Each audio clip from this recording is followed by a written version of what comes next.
hello, and welcome back to the GG.BET Birmingham Invitational.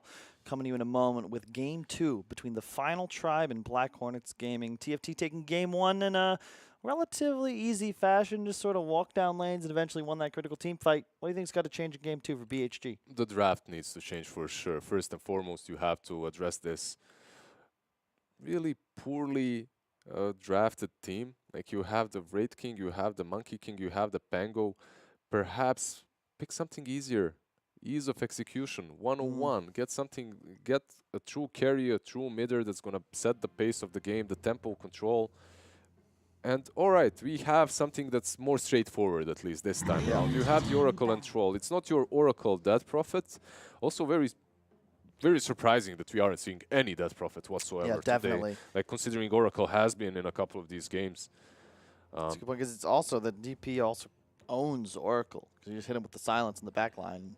And she's good with Oracle. Yeah, It's like such a classic combo. However, Troll plus Oracle is also pretty fine. Like, you always have the chance on Troll to pop that ulti. So. I agree. I think a lot of the counter picks to DP are way more niche and or just completely out of the meta. Like, when was the last time you saw an AA, which is really your hard counter? That's gone. You do see occasional SFs and snipers, but even that isn't an unwinnable situation. And the problem is, even if you have that sniper to pick it, chances are your mid player isn't playing it. And then if you ask him, yo, sniper is really good here, can we pick it? He's going to be like, I haven't played him in 3 months, but I haven't played him since the Sniper Troll era. Yeah, pretty much. And it was way easier back then. Those were the days. First 2 Troll Sniper, okay, GG, we win. Troll Sniper, then it got down to Leshrac. Don't care, man. There's no more toxic era of Dota 2 than the Troll Sniper meta. That was, I know, I remember. You know what the worst part is? My team back then, we were playing like in very good teams. We were playing in good tournaments, but we didn't want to adjust to the meta. We didn't want to pick the Troll or the Sniper. We got obliterated every single game. I can still feel it. I believe it's what Spikecat that rampaged us. Just get that hero away from me. Yeah, because it's a popular way to play in a meta, right? It's like, all right, well, we want to try and counter the meta. Let's beat it. You couldn't back then. Back then, it was a little bit different as well, because people only, I believe, I don't know, maybe it's because I just started playing professionally, like I was only a year in, but that's the first time that I felt that there's something really broken and that you have to have it. If you don't have it, you lose. Because the year before that, you were picking whatever, outplaying each other, playing lanes, you know, tri lane on tri lane. Yep. It's also only 2 bans, which was a big difference. Yeah, that's why Bulldog was still in the scene back then. As soon as that 3rd ban hit, though, streamer life is mine. Morphling, however, another hero that's pretty strong, such a lane-dominant hero right now, like a lane dominator plus scales super well later on. Yeah, I like the Rasta pick too. It's a bit unconventional in that you now have 2 squishier supports that could possibly have been the 5 on a different lineup. But Shadow Shaman is a good 4, though. Yeah, it's also typical of what I've been seeing out of China a lot, where you have one support that provides combo break and save and heal, and the other that is lockdown heavy. Lion, Rasta specifically. We're going to see either a Venge or a Tiny Core, by the way, coming from the Final Tribe, as they have the Scotty picked up. I want to say it's a Tiny Core, just because, well, first off, Frost is going to be playing that Morphling. And second, if I'm Chessie here, I'm looking at these juicy supports that BHG just picked up. If I get a fast blink, I get to slay everything. And that Coddle is ideal for playing with a Tiny that gets ahead. It does make a lot of sense to put that Tiny as a core. Even later on, Morphling can just blow these targets up very easily. At the same time, Black Hornets, it's not all black for Black Hornets. They have the Oracle, they have the Shadow Shaman, a lot of pressure on these towers early on.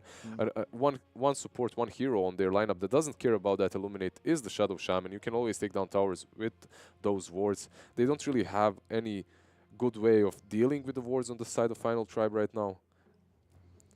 And overall, yeah, it is unconventional to have both the Oracle and the Shadow Shaman as supports, but what, you get Tetherlance on Shadow Shaman, like first, you hex that Morphling from Fog, from the woods somewhere, suddenly he cannot morph any longer, you take him down, you get enough control. Yeah, down to 30 seconds of reserve time in comparison of the near 2 for Final Tribe, so BHJ caught here, but this is really the critical pick. When your first pick, you're going to have this back-to-back selection, so you want to make sure the 4th is correct. as often you're probably thinking about what the 5th would be in complement right now. Looking at something to address this Morphling. Maybe a puck? A storm? Okay. Very, very good against Morph and Coddle. And whenever you have an Oracle to back you up as well, it makes it easier to play the hero. Not to mention, you don't need to worry about building damage or physical damage even, because Troll takes all objectives for you. You just have to find these critical kills on the back line of the final tribe. And these two cores, they kind of complement each other. Like, you can have Storm and Troll. It's not horrible. Yesterday, we saw Storm plus Arc Ward, and they just never came online because both of them needed so much space and so much time. In this game, however, yeah, I like the Storm. It still looks like a harder lineup to pull off, though. So far, at least, for the Black Hornets gaming. No, for sure. Yes and no, actually. I feel like if the game is equalized, I think they've got the lead, especially when it comes to team engagements. Sure, you've got the Coddle Will-O-Wisp that could come out, but it's just so much easier for BHG to take fights, and more importantly, they come online faster. If Storm just finds the Coddle, they can't lose team fights anymore if he's the first target slain. They come online faster unless Tiny gets a fast dagger. True. If he gets a fast dagger, it's a little bit different, right? Yeah, this last pick is important as well. I love that Night Stalker ban, by the way. Look at that. Like, not something we see very often, and they ban out the Night Stalker. And that is a excellent decision, too, because if Storm is anything, it is a consumer of a vision advantage. And when Night Stalker is able to just, like, run through the jungle... Fly through the jungle. Yeah, exactly. Plus, you're playing up against a Morphling, and Night Stalker, once you hit nighttime, is going to be perfectly fine in that lane, and also able to threaten kills. Not to mention, they do have Coddle. And even though the Ags was changed, Night Stalker is still very good against that hero. Another Centaur we see now for Black Hornets gaming. I don't mind it. When you look at the TFT lineup, it's all burst damage for the most part. Not much sustained DPS till Morph hits that second or third item. And it's they needed something beefy as well. Some initiation as well, besides the Storm. Like, for Storm, he's one of those heroes, he wants to jump in behind the lines, but he needs someone to brew things up first, someone to jump in, start seeing, ooh. Real quick, do you puck here if you're TFT? You have Avenge to swap out a Coil, great synergy with the Coddle. You can toss out of Coil. Wouldn't be bad. At some point you buy an Ags, and now Troll's BKB timing is ruined. Great against the Centaur. And I know Zibe, as a Han player, is always thinking about those Han heroes first and foremost. You could consider something like a Slardar, but it's a bit weak in this game. You want a stun for sure. I could see an Axe as a possibility, but also just a poor Axe game. You want something that's a bit more... It would be so hard for Axe versus Troll on the lane first and foremost. And they go with the Underlord. A hero that has been like banned the last game. Oh, you know what this is? This might be the Atos Underlord. This is so difficult to deal with if you're Storm Spirit, if you're anyone, basically. But if he has a good lane, a good time, gets that Atos, the root maxed out with the Atos, the Storm can never zip out. He has Oracle this time, but it's so complicated to play versus an Underlord. And also realizing now they needed something that could buy teamfight items. So important when you're playing against Storm to just increase the tankability of your whole lineup because you know his play is to kill your squishies in the back line. If you can help keep them alive, it's going to be huge. It gives you a frontliner that can absorb this damage, and in addition, as you say, Atos plus a pit, you're going to be able to kill pretty much anything on BHG. Plus, that damage reduction aura is so huge against heroes like Troll specifically because he's all about the IAS, and you're missing like all of your plus damage, and you just end up tickling the enemy, and they really need to rely upon his damage if they're going to win this game. So what are you thinking? Like, do you think they have an advantage? I think it depends on how the lanes go. But I'd certainly favor TFT based on the performance of the first game, but I certainly think it's a closer draft than the previous. And also a little bit comfort heroes, right? You have this Tiny, like he's going to, I suspect he's going to have a good time. And if he gets that Blink Dagger, Shadow Shaman and Rasta, it's going to be very difficult for them to show themselves on the map anywhere. So, yeah. Underlord, however, is an interesting pick because sometimes he's very slow, right? Like he's the slowest hero in the game. And no, it's Treant Pudge. Underlord. And he's there. Okay, top 3 slowest, whatever. His movement speed got nerfed recently too. So he goes on that recently, last half of a year. That's recent in esports life. Yeah. So he goes offlane. He needs this Kotal, I believe, and they need to spam out these lanes to just keep the Troll under his tower. Because let's say they trial in him. They can crush him. And Underlord kind of struggles when he's playing from behind. Before, you could use that Firestorm to get some farm, to go into the jungle, to come back. I'm not so certain you can do the same thing. I'm not so certain you have the time to do that in this current game. Well, we're going to have to wait and see. We're going to hop into the game in just a moment. Game 2, Final Try versus Black Hornets Gaming. Elimination on the line. TFT, of course, taking that first game. Pretty even. We don't know what could happen. We're just kind of talking out of the booty. But the drafts are much better than definitely in the first game. The first game, like, you could see that it's clearly an outdraft for TFT, and the game is easier for them to play. This time around, it's more about how they play it. Both of these teams, that is. We see Pikachu Storm, by the way, he loves this hero.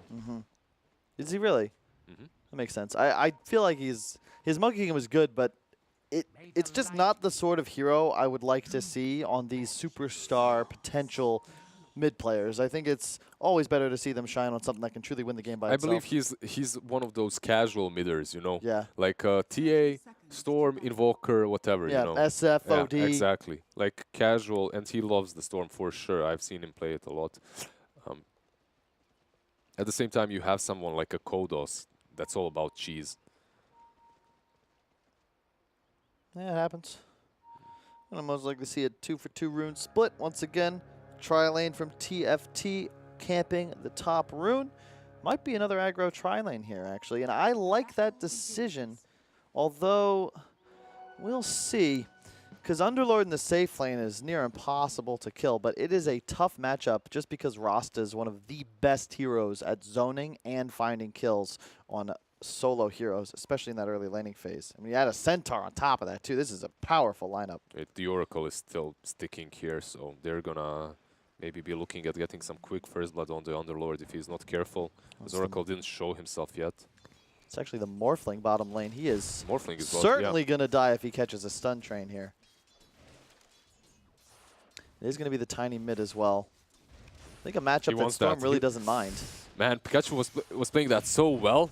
And that was so good from him. Did you see everything that he did? Like the way he aggroed. Chessie took so much damage waiting for that range creep to fall in range of his auto attack. And Pikachu got both Qs that hit Chessie, and he got every single CS. Perfectly played. And you can see the odds again in favor of the final tribe. GG.BET 1.6.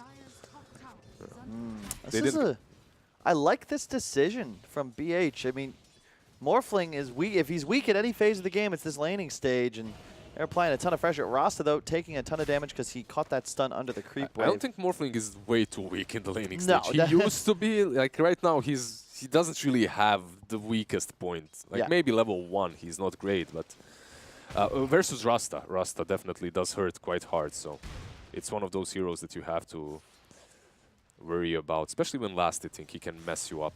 Oh, Pikachu is Chessie doing so well here, man. Chessie has 3 CS. He should have stunned for those double Archer CS. That was a really weird misplay. He's just taking damage for nothing and missed the Archer. Got it denied. Would have probably got that one denied too if it weren't for the uphill miss. Storm certainly doing better than expected in this initial part of the laning phase. It's always fun to watch mid. I'm so glad it's back to the one-on-one. Haster top for the Storm. Just trying to make sure Chessie isn't the one to grab it. Well, Kotl is going to take it seems. But how much can he actually do? Oh, he can do a lot if they get this toss back. Chessie going for it. He's going to get it. He's going to salve as well. Pikachu now under tower. The mana given to Chessie. You know what that means, folks. We're going to have another toss available in just one moment. Got to juke the Q. Well done. Not only the mana, but the cooldown, right? That was improved. Gives Chessie the first blood after actually suffering in the first few ways. Now he gets that's huge. First blood. That brings him back into the game. Really painful to punish the Storm this way as well. I think Pikachu, he was not able to finish his bottle, but he did buy the second null before he died. All right, so he didn't lose way too much, but Tiny did recover. Yeah. So they basically start from scratch. I heard a stack, double stacked by Hanskin, those top 2 camps on the shrine. That's huge for the Coddle, especially when you have an Underlord. That's just free gold for Zibe later on. Taking a bit of damage from Palamentinos. Man, Troll just hurts so hard in the laning stage, like this guy. It's very difficult to stand against him and fight. Well, Zibi actually got his Oh, south look at canceled that. there, That's actually unfortunately. triple stacks already on both of these camps. They're very efficient with that. Yeah, he also got that first blood mid, so tons of work being done so super far. efficient by Hanskin so far. And look at this. Like, this is the problem. You know, Troll might be a good laner, but against the double spam potential of Zibe and Hanskin, there's really nothing he can do Another to truly toss back. dominate the lane. Misses this time around. That would have been another kill onto the Storm. You know, we talked about the supports of Black Hornets Gaming and how they have two position 4s, two squishy supports in which Shadow Shaman has to be position 4. Look at TFT. They have Kotl position 4. I'm not a fan. I just have to instantly say, like, before when this hero had Aghanims purchase and everything, like GH, Kotl and all that stuff, that was a great hero to play on a position 4. Right now, it doesn't feel as good. Yeah. And look at this. Unless you have this many stacks, it doesn't matter what position you are. Like, your offlaner is going to love you. Yeah. And they're trying to do this, like, they're going to farm, and then right as it hits the 5-minute mark, they get to Shrine and hopefully collect the bounty rune. Oh, but yeah. Black Archangel there to try and steal some experience. Little does he know that it has already been done. Yeah, this is good by Hanskin. He wants to make sure Black Angel doesn't see the stacks that are available. Yeah, the problem is he did take some damage and the bounty runes are gonna spawn. So Black Archangel, he might get a kill here on Hanskin if he's not careful. A 6 stick, however, so he should probably be okay. Only level 2. If that was a level 3 Oracle, that is certainly a dead Hanskin, but alas.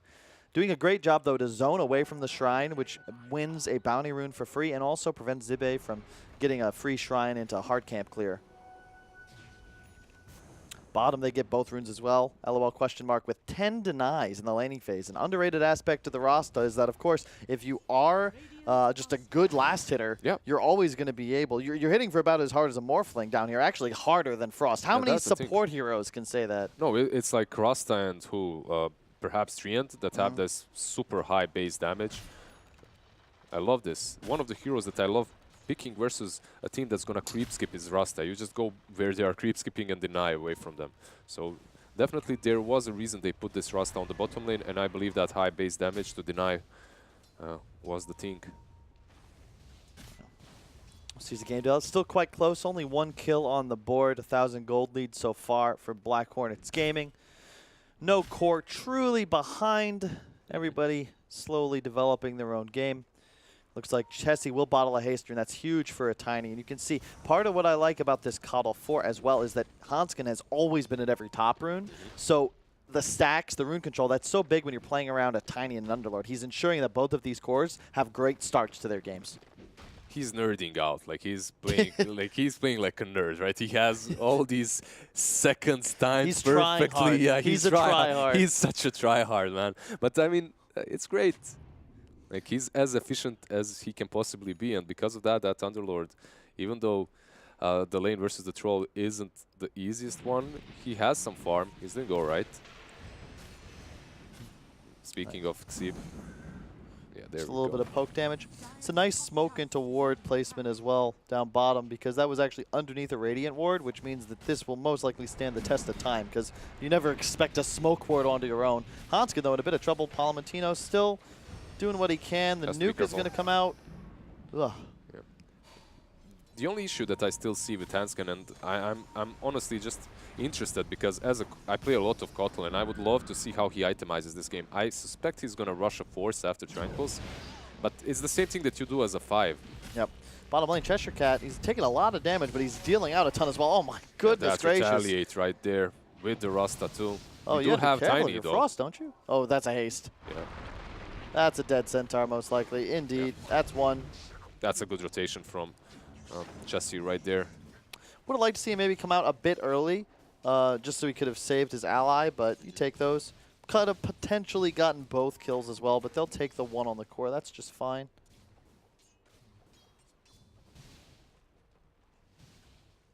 Frost with that Morbid Mask isn't really going to be... They aren't going to be able to zone him out and away from this lane any longer. Cheshire Cat is very tanky though. And midwave Pikachu, been a bit quiet, but top net worth on the board. Went for the full farming build as well with that max Q. Yeah, he's farming mid, then going into the jungle, farming the jungle too. Yep. He's having a blast. Another hero that certainly benefits from this dire side is you have such a limited walk to 3 possibly even 4 camps all huddled around your top shrine.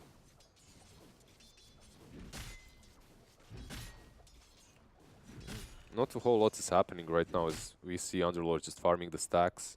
Era is gonna use this invisibility rune to perhaps ward up, steal some experience from Pikachu. He has no follow-up, so there's no possibility of a kill right now at least. Maybe if Pikachu goes to mid, they can set this up. And they do have He's very Chessie as tanky well. though, 1200 HP. He's got to be careful to make sure he doesn't accidentally body block. He will have his invis fade underneath the dire ward. Yeah, so they ping him out instantly. Pikachu knows something was up.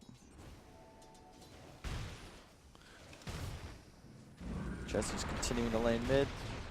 Just stunning for some harass damage. Try and weaken the storm, slow down his game progression They're a just bit. farming so well on TFT right now. If you check it out, there's Underlord farming the stacks around the shrine. There's Kotl farming the jungle. Is this really the sort of game that benefits them passively farming in this way, though, when you consider the draft of this dire lineup? Well, considering this storm is gonna roll out of, I guess it depends on how Troll's free storm farming plays. too. Yeah, I think it really depends on how Pikachu plays the storm. If he plays like he can, like in a really good way, then it definitely doesn't. As he's gonna get his items, he's gonna start jumping the Morphling even and the Kotl, and it's gonna be very dangerous. Yeah, see, my concern is that, yeah, sure, you're farming stacks and stuff, but like you've abandoned both your side lanes for a bit, and those cores are free farming as the supports just pull and stack without the necessity. We're gonna see a of the fight cores. now around the rune. However, 10-minute mark is coming. And they're going to go on to Pikachu. A ton of damage coming out. Oh, the Centaur ulti. Troll's going to come in as well. The 4-man axis, but the pushback into the Coddle ult. Pikachu wants to fight here, but he's just too low on mana to zip across. And yeah, good rotate from Tiny. That will secure the kill, along with the rune. Storm going to zip all the way over to the haste rune. That's well done, because otherwise that would have been yet another big rune for Chessie that would have almost certainly landed him kills later in life. Now the toss. Ooh. Pikachu, barely enough mana to get there, but with the haste, he's fine. I think he would have been fine regardless. With the stun? If he had no mana, I guess he had haste still. Yeah. Yeah, he would be fine. Let's see, what's the Centaur going for? I So like the far, just a phase boots phase bracer. boots, Yeah, it's just all about increasing your power in the laning phase. Against Morphling specifically, if you go for something selfish, like just a regen brown boots into, I don't know, like Tranquils or something, you just get bullied. Bottom, he's going to be a toss back into the veg stun. Will this be enough damage is the question. The tree throw, Chessie canceling the auto attack. Probably wouldn't have been enough damage. Yeah, it didn't look like it was enough, specifically because there's brown power shreds on Storm, so he has a lot of HP, raw HP to work with, plus the 2 null talismans help. Oh, Chessie's going to get the ward. Well done. Supports of TFT have really done work in this series thus far. Winning the mind games, stacking. Great job by both Era and Hanskin. Like, look at Kotl, look at his net worth, look at the net worth of Rasta and Oracle. Like, he's higher than both of them together right now. Yeah, but LOL question mark. But He's he here might with die wards. Yep, Hanskin's going to be instantly killed. That's the Storm factor against the Coddle. That's an easy kill. Luckily, Zibe up top. He's going to not only clear out the creep wave, but Underlord TP himself all the way back to base. Well done. And you take that if you're Hanskin. That was a smoke move and a big rotation. And as you can see, even though he did die, he actually created the space for TFT to gain that gold advantage, and pushing it over 1K. And obviously for Underlord to survive, right? Yep. Like, if they went on him, they would most certainly get that kill. He's just not tanky enough right now to use that ulti and get out after like a 3-man smoke happens. Frost, however, isn't really like, yeah, Centaur is still farming on the bottom lane. He's not zoned out, but Frost is having a good time too. Yep.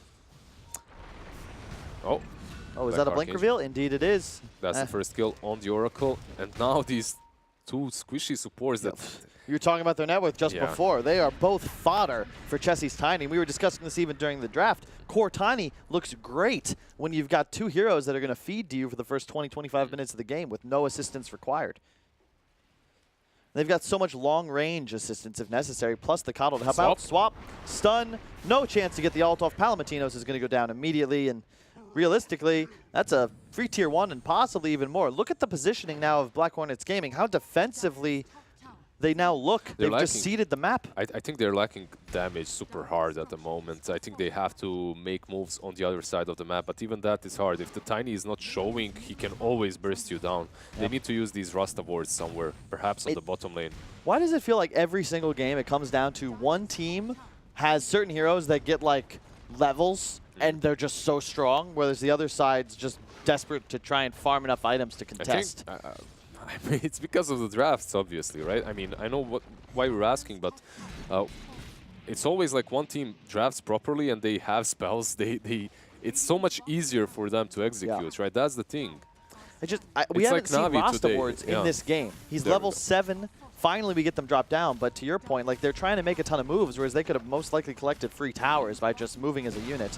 And every single, not every single minute, every single second matters. And if you're saving these wards for such a long time, partly it's because they didn't have levels, though, as supports. They struggled in the laning stage. A nice move here by TFT. There's a smoke coming in as well from the Dire side, but perfect positioning from Underlord at the moment to counter-initiate here, and the swap prepared if they try to go for Frost. They will. Blink up on I believe Centaur. Pikachu is going to jump.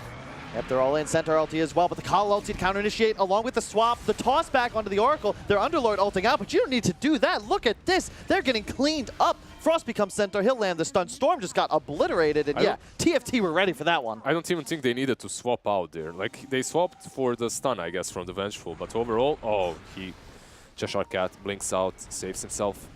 Overall, TFT just played that very well, baiting on the Morphling. They expected that move to happen from Black Hornets. It's something I like to call just controlling the radius, right? Where they ward and position around that top hill. So they know there's no chance they can be approached thanks to the vision from that shrine or wrapped around from the tier 2 mid. So all they need to do is play around this concept of, hey, they're going to come from this 90-degree angle, either mid lane or this walkthrough by the woods. And either way, we're ready. They wipe out 2, get tower. Era in some trouble, as is Troll.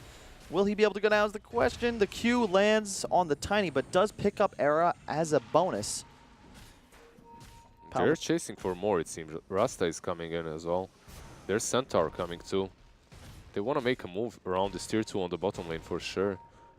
Cheshire Cat does not have his ulti. No Stampede for 35 seconds, so does have that blink to jump in. Let's see. There are creeps bottom that they have to push out first. And the Shadow Shaman's wards should come online again. With those wards, perhaps they can pressure the tier 2 at least. Yeah, they're up in 1 second. They need to make these moves in which they just throw everything they have at these towers so that they can get the network that's necessary for them to start actually fighting. I believe they're in a situation in which they cannot fight yet. Not versus the Kotl, not versus the Tiny with Link. And you know what? TFT, they're like, all right, they can't fight us, guys, so let's just take Rosh. Yep, they got the DD on Chessie. Perfect timing. Here comes the Morphling. Venge as well. Man, this Radiant on Venge seems to, or Venge on Radiant just seems so powerful after a couple games. That's Zip. Almost caught Frost like, off guard. That's sick. They're actually going to defend the Roach. They'll get a free tier 2 bottom thanks to that one little play by the Storm Spirit. Wards weren't used, so they can commit these wards here around the Rosh pit. Oh, all right. It's a good try. Well played by TFT. They've done, you can argue they were too passive in game 1, but even here, they're certainly reading the movements of Black Hornets gaming quite well, always preserving their lead, not making the critical error. Free kill on more for their trouble. Storm's going to go in. He'll go for the Venge. You got to be a bit careful here, though. The ward dropped to the backside. 2-man stun from Cheshire Cat. Coddle up, though, for the counter initiation. Chessie waiting desperately. He's going to have Blink up in 3 seconds. Maybe he might looking for the toss back, but no. There's only Rasta behind, but he's positioning himself around those wards. It's not going to help him. He's gone. They're going to farm the wards afterwards, too. Cheshire Cat, though. Is this really what you want to be doing here? Even if you get that kill. Oh, no. The pushback, the pit, the spells, the stuns. That looks like a move he wouldn't usually do, I believe, but maybe he's a little bit frustrated by the series of unfortunate events that his team has been engaged in. 2 big team fights. Oh, Storm. Yep, he's going to kill Zippe. No, Roche, unfortunately, will finish the kill, and now he's out of mana in the pit, and the blast will finish him off. Troll in some trouble now. Palomatino's trying to run away. Buybacks. They've got swap available. Roche is solo. Storm's going to go forwards, pops the Troll ultimate, might be able to pick up Chessie with it. No, what a force staff by Hanskin to save his friendly Tiny. Oracle ult now on to swap out. Will this be enough is the question. Dies at least. There is a Centaur around, no blink, however, from him. And they can go and finish this Rosh, perhaps, at least, as Hanskin does not have any spells right now. They need this Aegis. They need it so much. Maybe they're just gonna, yeah. All right, so if you're TFT, you're like, they just bought back the Storm, they bought back the Centaur. Yep. They didn't kill us, so let's just give them at least this Aegis. You can even see in the fight recap, the gold advantage actually shifted more towards TFT. But really, just making the best of all situations. Their decision-making thus far has been superior to BHT. In both of these big clashes, they actually just completely read the team movements of Black Hornets and just outplayed them. However, great buyback, as you said. That is the threat of Storm in almost all scenarios, that you get him once, but you've expended so many resources. Now he's going to come back through, picks up the Aegis. This is feeling like, good. Yeah, it feels a little bit better for Black Hornets right now, but it's not a great situation whatsoever. Like having to buy back the Storm and the Centaur at this part of the game. I mean, it doesn't feel super bad, but it doesn't feel good either. And you could see with that Centaur blinking in, trying to kill the Venge on his own, no one to follow up. Yeah, meanwhile, like the Rasta just kind of standing at his wards while his team retreated, getting picked off for free. Just a bit of miscommunication, though it is to be expected when you consider TFT. They've been around for a while. They got a coach. They got an org. I think it's Black Hornets, I think, also is a team 1 week old. It's also a situation when someone outplays you. As you said, strategically, they outplayed Black Hornets gaming time after time, like five consecutive team fights. They just positioned better, they warded better, they outplayed them, and then the Centaur is like, I just want the skill, man. I want something. Yeah. It's a strange build from Cheshire Cat, though, to max out the Retaliate and go Phase Bracer into the Blink. You usually see that kind of build culminate in like a 3rd or 4th item Blink with a bit more stat and utility items beforehand. It's hard to farm with this build as well, like this, right? You don't have you can't tank creeps like you would like to. So you will once again have a 2-for-2 bounty rune exchange. TFT slowing down the pace a bit. They will get the DD bottled on Tiny, but not really willing to fight into a Storm Aegis here. I don't think they're super worried about slowing the pace of the game right now. This Morphling at the moment seems pretty much invincible, unless he gets jumped on with 500 HP or something by Storm. And they did see the Yasha rush on Palomatinos. Probably expecting him to go Battle Fury, but he'll actually transition into the fast BKB. But you're going to have a rush Scotty on Frost. If he gets a couple attacks off on him, regardless of the magic immunity, he'll be easily kited. You have a ton of catch, though, so you'll have enough lockdown that if Troll does BKB, you'll probably be able to kill that target he goes for. It's a decent trade from Black Hornets, taking down that tier 2. Yeah, they're slowly clawing their way back into the game. 11-4, 21 minutes, only a 3K lead for TFT. They are up 1 game in this series. The Dire squad desperately trying to stave off elimination and preserve their hopes of attending ESL Birmingham. Be careful here. Ooh, oh, good second blink. time he's blinked away from a stun that narrowly. You do have a quarter of a second, to be fair, before the proc actually lands on you. But still good. Still very good. Fast fingers.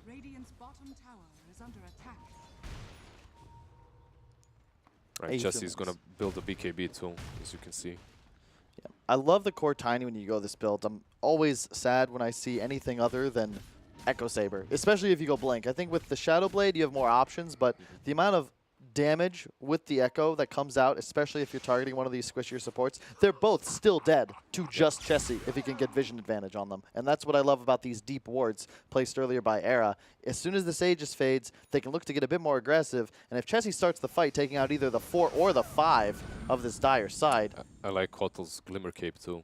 It just helps him so much against the Storm Spirit and his jumps onto the backlines.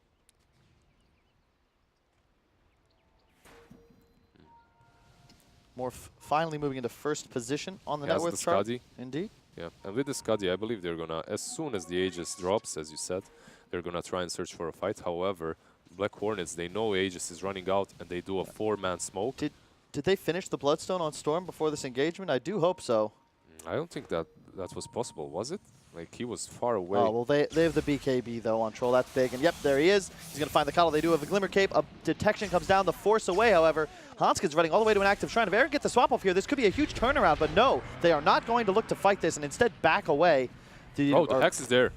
Oh, the boards as well. Do they have the damage? They should. Oh. Oh, Morph, he's going to be able to get away here. Buyback on Hanskin. This could be so bad for BH. They've got to get the hell out of here. That is an active shrine with now a fresh Coddle coming in that could potentially turn this fight around with a Will-o-the-Wisp. All right, they forced the buyback on the Coddle. They used the Rasta wards, however. So they did save the BKB on Troll, though. Yeah, that they is didn't big. use it. That's huge. I agree.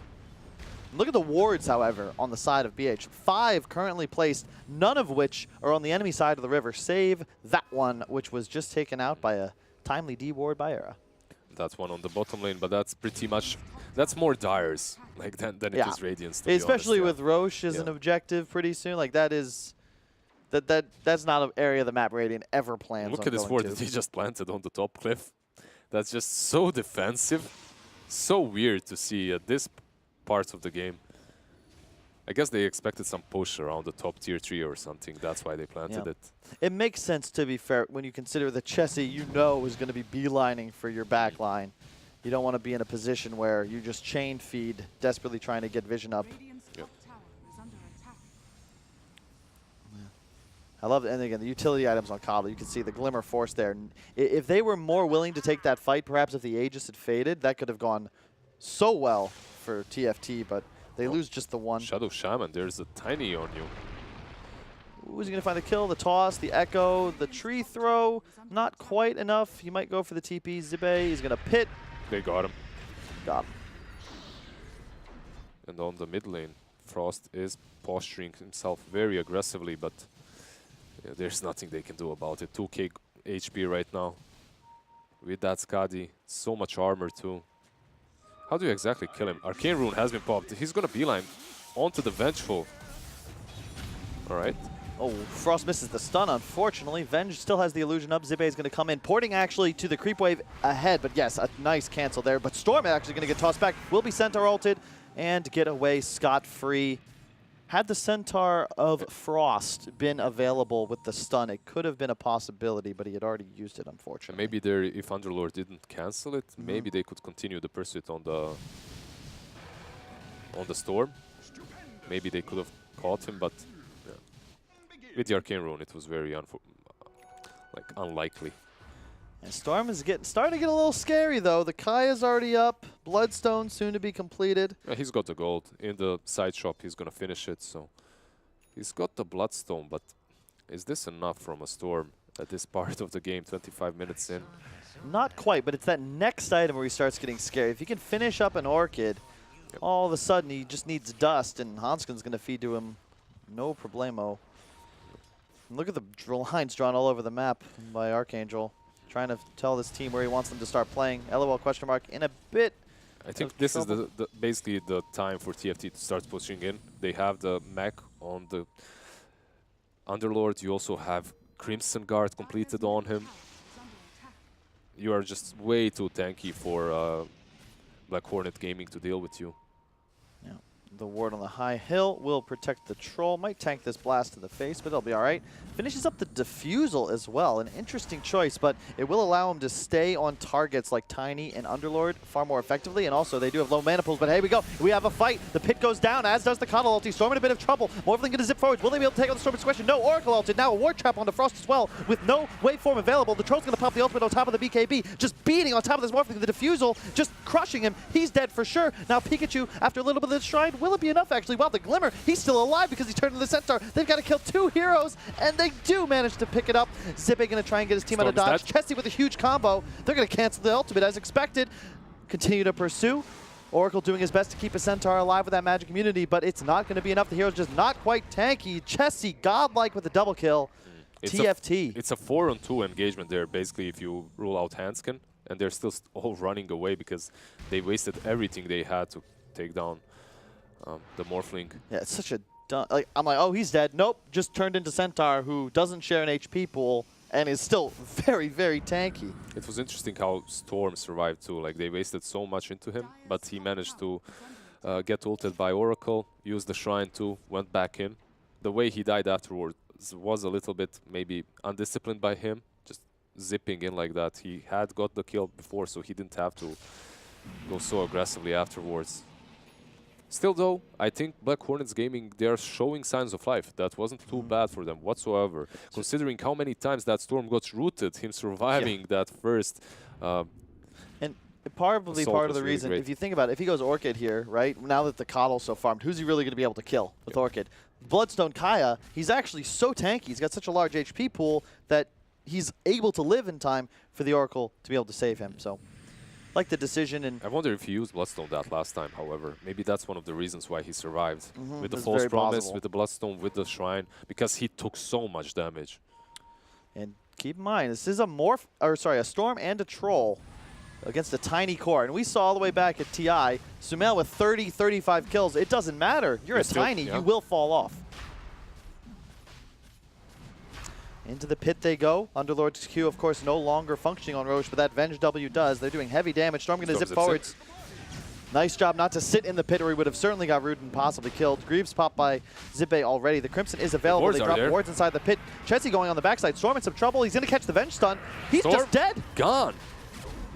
Zippe, oh no, he almost gets out of dodge. Now the swap into the pit onto Palomatinos with the ult ready. They got to kill off this Cuddle ult, and indeed they do. Poor placement there by Hanske, but will it matter? The Oracle ult comes out, but unfortunately Palomatinos is trapped. He's got to get out of here. She's going to head onto Chessie, but there's a BKB active. Nice stun there from Frost taking over the Centaur, and wow, he actually died straight through the Oracle ult. He did not get healed nearly enough. The swap out onto the Centaur to ensure Frost can pick up the Aegis, and they'll clean up the Centaur. What a fight by TFT. They take a 7K gold lead. Beyond godlike triple kill for Chessie. Yeah. Unstoppable so far in this game too. We were praising Storm so much for the way he's been playing so far, but that last engagement he just got caught off guard. Behind that, yeah, he zipped through the pit, but he still gets caught on the other side.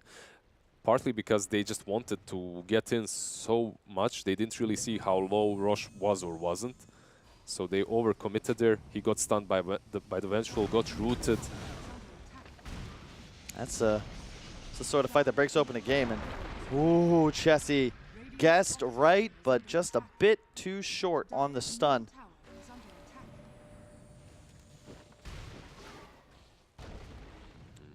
10K gold lead all of a sudden. Bounty runes about to spawn, and you can see TFT, the disciplined approach. They spread, push mid, and then immediately split. They're going to collect just 3 bounty runes for their trouble. I just have to say that Frost has never once in this game been, after that first rush, he has never been morphing to be in danger from this Storm, to just zip in, clean him up instantly. He's been very disciplined about the way he plays this morph. I think TFT, the only real fault, like they perennially are like that tier 2, tier 3 EU team, and if I were to say, talk about their weaknesses, they know how to play the game. They are disciplined, but there are instances, especially in the super late game, in pressure moments against better teams, NIP, Liquid, etc. It's tough to qualify out of EU nowadays. They don't have that killer instinct I like to see that you notice when Secret, say, closes out a game in a 2-minute mark. And also, you could argue that individually, it's tough for them to stand against the titans of that scene. Again, Europe is just difficult. You're not playing against the best players in the region. It's often the best in the world. There's just way too many good teams right now in EU that are competing. Look at this. Han's going to in some trouble, but he's just baiting. They're going to Underlord TP in with the other 4. You got to be careful now if you're Black Hornets. Shakat, Stampede, runs away. He is stunned for a very long time. And Palantimos, is there a swap? Swap. Yep, they got it. Chessie almost ruined that by not providing vision. Palomatinos will pop the ultimate, but it's going to be not nearly enough. He's just going to die. He's going to live a little bit longer. He has got that buyback, but it's not a hero that you want to be feeding right now. Especially his item build also does not allow him to farm that fast. And you can see it's just standard, typical Radiant Dota 2. They kill the Roche. They make moves as 5. It's not possible to fight into us, they say, so we're going to try and collect a pick off every time we move sides of the map. There's 2 towers here as well for their trouble. And it's strategically much easier for them to move across the map because they do have that Uber, the bus, the Underlord. Indeed. It's a tier 2. They're just cleaning up this tower. They know there's no BKB. They want to force the buyback as well, right? They definitely want to force it because they can't push fast enough. Storm doing his best to keep the protection on the tower, but it's already gone. Yeah, backdoor protection did go down. It will respawn or come up in a moment, but remember, as long as the creeps reach like right about there where the banner is, it will disable the backdoor protection. Oh, Storm? Ooh, if that pit had been down, he would have been dead for certain. Still trying to clear creep waves, but it does. Oh, he missed the 2 creeps, unfortunately. He does find an arcane rune, which is huge for him. So perhaps they might look for a fight with that arcane rune. I like this. They smoke the back line. It's now impossible for Storm to identify a target before he actually gets into range. And once again, just bait the morph, bait the tiny. Cheshire Cat's going to move forward, but he's going to catch a stun. The Glimmer as well. Big Coddle ult on 2. Oh no, they get Ward Trap onto the Morphling, but he's got that Aegis, and he's going to BKB and start hitting people eventually. Oracle is forced to ult himself because Chessie identified him as a target, and Hanskin still alive, just baiting these two cores to chase him over and over. Troll pops the ultimate, still no BKB just yet, now going to take the Scotty hit and get kited. Will it be in time? No, he's actually just going to die. Oracle dead as well. This could be trouble. Troll's going to take the stun under tower. He's gone. Storm zips forwards. They get the Aegis, but it's maybe not enough. Coddle's going to buy back. Chessie looking to reinitiate. Frost going to respawn. Now go for LOL question mark. But the Rasta will possibly die after that Hex fades. Chessie now with the Spirit Vessel on. That's a huge streak if they can get it. They really want to get this to the Storm. And he will finish it. 1,089 gold going into Pikachu's pocket. But they spent a lot of gold to ensure they won that fight. Yeah, that was... Well, can you really say that they won? They did buy back. They lost the Troll again. It was just an Oracle buyback, yeah, actually. But getting the streak on the Storm is definitely worth it. Ooh, where is Unless he falls here. Uh-oh. There's a shrine, but that is not going to help. If he didn't die there, it would have been definitely worth it. Yeah, just a bit too greedy. It's a perfect example of the difference in caliber between these two teams, because even if you land that kill on a support, does it matter? Yep. Like, you just can't make those sorts of risks. He's just bloodthirsty after getting that huge streak from Tiny. I guess he wants more. He goes in. He's expecting them to be running back because Tiny is dead or something, but they understand that they're strong just as much without Chessie. Yep, and again, you could argue maybe TFT could push a bit more of their advantage, but they're 13K ahead. They know Storm might have a buyback. They're approaching an E-Blade on Frost. Why not just kill the shrines, relax, regroup? Just wait for Chessie. Yeah. Yep, bounty runes in 30 seconds. It's one of those scenarios where, sure, you're favored in the engagement, but in that 1 out of 10 times where you get crushed in their base, you've now lost map control, 4 bounty runes, and there's a Storm and a Troll somewhere on your side of the map, and you've got no vision. So, well done. They'll kill both shrines. They'll finish the E-Blade. It'll be coming out as soon as the courier hits back to base. Zibbe finishing that Shiva's soon. And they're just shoving lanes. Once again, content with just the 2 bounty runes. They understand they're still the ones in the lead. 15K, 23-11. TFT looking to close out if they're able to secure the second Rashawn. These items are just not there on the side of Black Hornets Gaming right now. You can see this. Even the Centaur does not feel as threatening as he should whatsoever. The Vessel, I can understand it completely versus the Morphling. It does help out a lot, but... It just feels like there was a disconnect where Storm's going for this more passive kind of farming build, the Kaya into Bloodstone. Troll and Centaur are like rushing Blink, rushing BKB. They're one of fighting now. Yeah. I think that maybe even an Orchid rush this time around for Storm would have been better, specifically because Morphling wasn't buying a Manta early on or anything similar. Plus, you would be able to jump on those sidelines easier.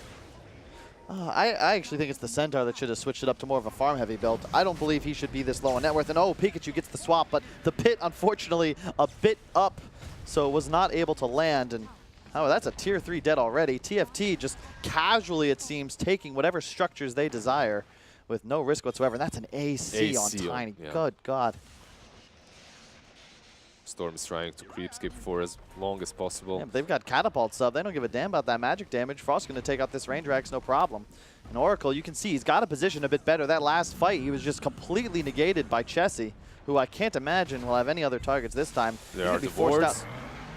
Cheshire gets to get the stun, but it looks like TFT just baited this. Well done. They're going to go straight to the bottom shrine and probably just walk straight down that lane now instead after all those big spells were utilized. Yeah, that's very disciplined by them. I actually expected them to maybe even fight that fight, even though they have the vision disadvantage as they're pushing onto the high ground, right? But they're still so strong and so much ahead that I felt that they could have done it. But yeah, like, why fight a 50-50 fight, right? Why actually engage there when they can reset, go without the Rasta wards, without the Stampede? Yep. And even if they don't, you know, it resets the map with the enemy side and the base. And you easily clear. Look at where the waves are. They've already shoved out bottom. Top still approaching the tier 2 area of the Dire squad. And now they shove out middle as well. So just continuing to control the map. Roche spawning 1 minute, 38 seconds from now. You can see the circles coming from the Rasta. Yeah, that's where you want to be, sir. But it's very hard to get there. Yep. And Troll's BKB, it's already down to 6 seconds. You do have a fresh one on the Storm, but it's only going to get harder and harder for Palmatinos to play this game, especially considering without that Battle Fury, he's now fallen so far behind the Morphling in item progression.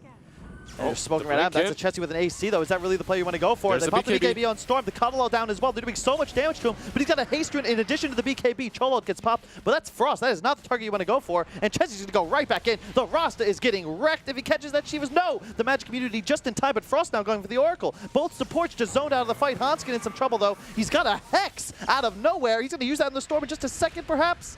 There it is indeed. They're going for the Storm. Chessie's coming back with a haze. Will they be able to find him in time is the question. No! This time it's not there. Oh, might have been had Pikachu stuttered a bit more. All things said and done, Black Hornets, they only lose the 2 supports. However, those 2 supports do not have buybacks, and Rosh is about to spawn in 30 seconds. So now it's on TFT to either go into the pit or pressure the high ground. And it looks like it's going to be the latter. You can see both teams just ignoring cores and gunning for supports. The problem is they're so hard to kill, right? Yeah, but TFTs don't die. Black Hornets do, and that opens the game now for the final tribe to potentially take a critical advantage. One Rax sure to fall. Remember, both tier 3s of the side lanes are down as well. That's an AC Tiny and a 5-slotted Morphling. Jumping on an AC Tiny there with Vengeful nearby, with Crimson Guards, with Greaves, like that arguably the worst target possible.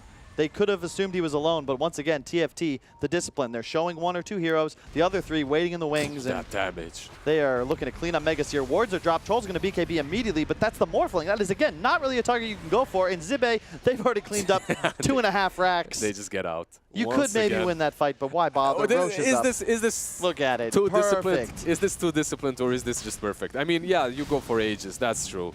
You take down that Aegis and then you close up the game without any worries, because it is an elimination match. Not for them, but definitely for Black Hornets, right? So you have to be as careful as possible.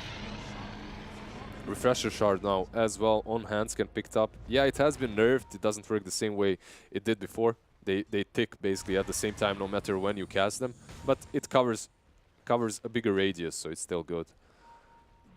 And you have the double Hex, obviously. Another Arcane Rune for Storm. He's having some luck with these runes, at least. That's on his side.